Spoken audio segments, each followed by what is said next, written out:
दोस्तों, जैसा कि हम जानते हैं कि कोरोना की दूसरी लहर अपने अलग अलग कई रूपों में यानी कि अपने नए म्यूटेंट फॉर्म में नए स्ट्रेन के साथ पूरे देश में, पूरी दुनिया में फिर से अपना पैर फैला रहा है और वो भी पहले से दुगने रफ्तार में। आरटीपीसीआर टेस्ट में भी कोरोना रिपोर्ट नेगेटिव आ रही है, पर लोग फिर भी कोरोना पॉजिटिव हो जा रहे हैं और उनमें कई सिम्टोमेटिक लक्षण मतलब कि शारीरिक परेशानियां जैसे बुखार, बदन दर्द, सर दर्द इत्यादि दिखाई दे रहे हैं और महसूस भी किए जा रहे हैं। कभी कभी एसिम्प्टोमेटिक लक्षण जिनमें माइल्ड फीवर, थकान या सर्दी जैसे सामान्य से दिखने वाले लक्षण भी महसूस किए जा रहे हैं। तो दोस्तों, इस वीडियो में आज हम दो बातों पर फोकस करेंगे। पहला ये कि नए स्ट्रेन के लक्षण क्या क्या है और दूसरा ये कि जब कोई व्यक्ति अस्वस्थ महसूस करे तो उस समय उसे क्या करना चाहिए। उसे होम क्वारंटाइन में रहना चाहिए या उसे हॉस्पिटल में एडमिट होना चाहिए। और सबसे पहले एक छोटा सा डिस्क्लेमर। यह वीडियो सिर्फ आपकी जानकारी के लिए बनाया गया है। इसमें उपलब्ध तथ्य हमारी जानकारी के अनुसार सही और विश्वसनीय है, जो विभिन्न रिपोर्ट और चिकित्सकों के सलाह के अनुसार बनाया गया है। इस वीडियो का उद्देश्य सिर्फ इतना है कि कोरोना से संबंधित सभी तथ्यों को सरल भाषा में आप सब तक पहुंचाया जाए एवं आपसे अनुरोध है कि बीमारी से संबंधित किसी भी प्रकार की जानकारी अथवा चिकित्सीय सहायता के लिए अपने डॉक्टर से आप संपर्क करें और सेल्फ मेडिकेशन बिल्कुल भी ना करें। दोस्तों, कोरोना वायरस आज कई देशों में अपने कई म्यूटेंट फॉर्म में यानी कि अपने पहले रूप, स्वभाव और संक्रमण करने के तरीकों से अलग नए अवतार में फिर से संक्रमण फैला रहा है। आइए पहले देखते हैं इसके पहले अवतार के प्रमुख सिम्टोमेटिक लक्षण। सामान्य स्थिति में हल्का बुखार, ठंडा लगना और सर्दी जुकाम महसूस किया जा रहा था। शरीर में अकड़न, बदन दर्द और मांसपेशियों में भी दर्द की स्थिति बनी रहती थी और कभी कभी सूखी खांसी भी महसूस किया जा रहा था। विशेष परिस्थितियों में खाने में स्वाद के अलावे महक या गंध का पता नहीं चलना ये भी सामान्य तौर पर देखा जा रहा था। अक्सर सर दर्द के साथ पूरे बदन में थकान महसूस किया जा रहा था। दोस्तों, नए स्ट्रेन में नए लक्षण देखे जा रहे हैं, पर ऐसा बिल्कुल भी नहीं है कि नए लक्षणों के आने से पुराने लक्षण गायब हो गए हैं।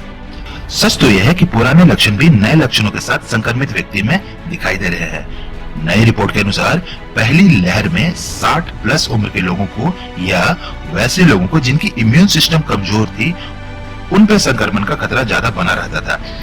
पर नए स्ट्रेन के दूसरी लहर से 60 वर्ष से नीचे के 50-40 एज ग्रुप में भी यह संक्रमण अब तेजी से फैल रहा है। यह संक्रमण विशेष तौर पर फेफड़ों पर असर कर रहा है। पहले भी यह सिर्फ फेफड़ों पर ही करता था, पर इस बार अलग क्या है दोस्तों? अलग है इन्फेक्शन का रेट। पहले यह संक्रमण 7 से 8 दिन में फैलता था, जो कि अब सिर्फ 2 से 3 दिन में 50 से 70% तक फेफड़ों को संक्रमित कर रहा है।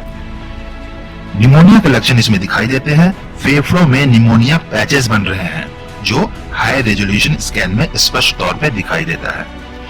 यह पैचेस आगे चलकर विषम परिस्थितियों में इलाज नहीं होने की स्थिति में फाइब्रोसिस भी क्रिएट कर रहा है, जिसके कारण सांस लेने में बहुत परेशानी हो जाती है और अगर संक्रमित व्यक्ति का कोई उपचार ना हो तो इससे दम घुटने की भी स्थिति बन जाती है। इस समय आरटीपीसीआर के अलावे नए स्ट्रेन के डिटेक्शन के लिए फेफड़ों का हाई रेजोल्यूशन सीटी स्कैन कराना बहुत जरूरी हो गया है, खासकर तब जब आप में बहुत सारे लक्षण एक साथ दिखाई दे रहे हैं और आपको सांस लेने में परेशानी भी हो रही है। इसके अलावे बाल टेस्ट यानी कि ब्रोंको एल्वियोलर लावेज टेस्ट भी इस समय विश्वसनीय और कारगर सिद्ध हो रहा है, क्योंकि इसमें नाक या मुंह के द्वारा सीधे फेफड़ों से सैंपल कलेक्ट किया जाता है और यदि वहां संक्रमण या पैचेस बन रहे हो तो वह शीघ्र पता चल जाता है। चलिए अब नए लक्षणों पर भी एक नजर डालते हैं। तो नए लक्षणों में जो सामान्यता अभी देखा जा रहा है उसमें कंजक्टिवाइटिस या आंखों का आना, मतलब इसमें आंख या आंखों का किनारा सुर्ख लाल हो जाता है और उसमें से पानी भी आता रहता है। बदन दर्द, गले में खराश, सर दर्द, पेट में दर्द के अलावे डायरिया भी संक्रमित रोगियों में अभी देखा जा रहा है। स्किन पर रैशेस का होना, पैचेस का होना और हाथ पैर की उंगलियों का भद्दा सा हो जाना सामान्य तौर पर अभी देखा जा रहा है। दोस्तों, अब बात आती है कि क्या करें अगर आप स्वस्थ महसूस नहीं कर रहे हो। तो अब सवाल यह उठता है कि हमें क्या करना चाहिए यदि हम स्वस्थ महसूस नहीं कर रहे हैं। क्या हमें कोरोना टेस्ट के लिए जाना चाहिए? क्या हमें खुद को क्वारंटाइन करना चाहिए या कुछ और? दोस्तों सबसे पहले तो आप खुद को ऑब्जर्व करें, क्योंकि यह बिल्कुल भी जरूरी नहीं है कि आपकी हर शारीरिक परेशानियां कोरोना की वजह से ही हो रहा हो। किसी भी तरह का मन में भ्रम ना पाले और ना ही किसी भी तरह का कहीं सुनी हुई बातों पर ध्यान दें। अगर आपकी तबीयत अच्छी नहीं लग रही है या यहाँ बताए गए लक्षणों में से 2 या इससे अधिक आप महसूस कर रहे हैं, तो आप अपनी कोरोना का जांच करवाएं। या आपको सांस लेने में तकलीफ हो रही है या किसी भी प्रकार की परेशानी हो रही है, छाती में जकड़न अकड़न आप महसूस कर रहे हैं, तो आप इन परिस्थितियों में तुरंत नजदीक के डॉक्टर, सदर अस्पताल या किसी भी अस्पताल में तुरंत जाकर अपना इलाज कराएं।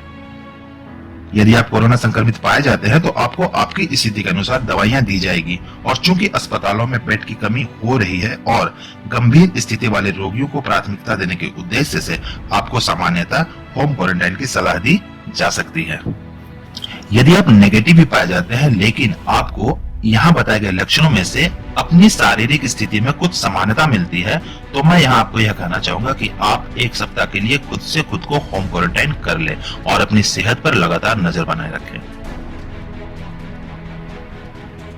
तो अब सवाल यह उठता है कि या तो डॉक्टर के सलाह पर या फिर खुद से यदि आप होम क्वारंटाइन होते हैं तो आपको क्या करना चाहिए और क्या नहीं करना चाहिए। तो आइए डालते हैं इस पर भी एक नजर। तो सबसे पहले क्या करें? सबसे पहले आप खुद को और परिवार के सभी सदस्यों को मास्क दें, आपस में दूरी बनाए रखने का सलाह दें। दूसरी बात यह कि मन की पॉजिटिविटी बनाए रखें और नेगेटिव थॉट्स को मन से बाहर करें। आप अपने रोजमर्रा के सारे काम करते रहें, जैसे कि रेस्ट करना, नहाना, वॉक करना, खाना खाना वगैरह वगैरह। सारे काम आप यथावत पहले जैसा करते रहें। अपने लिए कमरा अलग कर ले या अलग से अरेंज करें, बिस्तर सेपरेट हो, कपड़े, खाने पीने के बर्तन और हाँ, वॉशरूम भी सेपरेट ही प्रयोग करें। अपने हाथ को 20 सेकंड की अवधि तक फ्रीक्वेंटली, मतलब कि जब तक आप जाग रहे हो तब तक कई बार हाथ को धोते रहें और प्रॉपर्ली सैनिटाइज भी करते रहें। खाने में बैलेंस डाइट ले या वैसे फूड को शामिल करें जो पौष्टिक और सुपाच्य हो।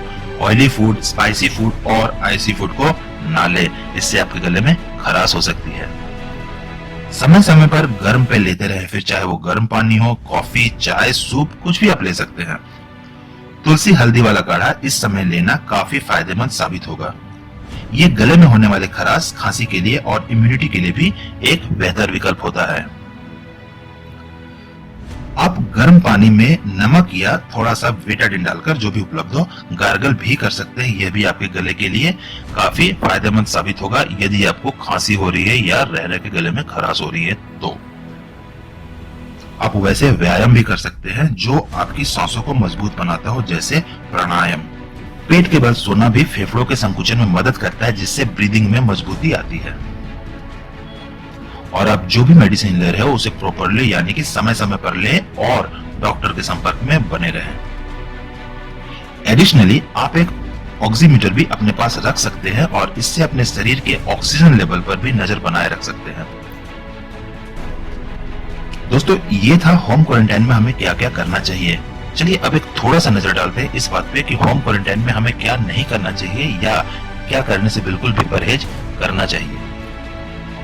दोस्तों सबसे पहले हमें इस बात का ध्यान रखना होगा कि मास्क और दूरी किसी भी परिस्थिति में नहीं हटनी चाहिए। यहाँ वहां थूकने से बचना चाहिए और अगर आप बाहर निकलते हैं तो इधर उधर यूरिनेट करने से भी आपको बचना चाहिए। अपने कपड़ों को यहाँ वहां ना फेंके, उसे अच्छे तरह से धोकर डेटॉल जैसे लिक्विड से सैनिटाइज करके अच्छे से धूप में सुखा करके ही उसको पहने। स्पर्श पूर्णतः वर्जित रहेगा, हाथ नहीं मिलाना है, गले नहीं लगाना है और हाँ, नो किसिंग। दोस्तों इस समय कई वैक्सीन उपलब्ध हैं जो सरकारी संस्थाओं में निःशुल्क उपलब्ध कराए जा रहे हैं। इस समय भारत में 2 वैक्सीन ऑक्सफोर्ड यूनिवर्सिटी और एस्ट्राजेनेका द्वारा डेवलप और सीरम इंस्टीट्यूट द्वारा मैन्युफैक्चर्ड कोविशील्ड और दूसरा भारत बायोटेक का कोवैक्सीन बड़े तादाद में लोगों को उनकी वरीयता और प्रोटोकॉल के हिसाब से दिया जा रहा है। हालांकि कोवैक्सीन बीच में थोड़ा कंट्रोवर्सी का शिकार हो गया था।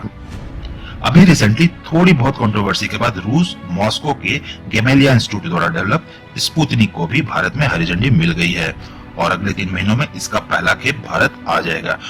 तो दोस्तों 100 बातों की एक बात है कि आप धैर्य बनाए रखें और जब भी आपको अवसर मिले या आपको आपकी स्थिति के अनुसार आपकी बारी आए तो वैक्सीनेशन आप जरूर करवाएं और दूसरों को भी प्रोत्साहित करें। अफवाहों पर ध्यान ना दें, ध्यान रखें यह एक वैश्विक आपदा है, कोई राजनीतिक नहीं, और इससे पूरा विश्व प्रभावित है, पूरा विश्व इससे जूझ रहा है, सिर्फ आप और हम नहीं।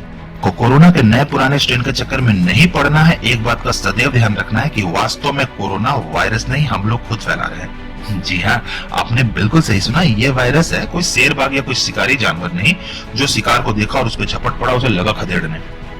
हम ना मास्क लगाते हैं, ना सोशल डिस्टेंसिंग का पालन करते हैं, ना हाथ धोते हैं, ना सैनिटाइजर का इस्तेमाल करते हैं और ना सोशल गैदरिंग को अवॉइड करते हैं।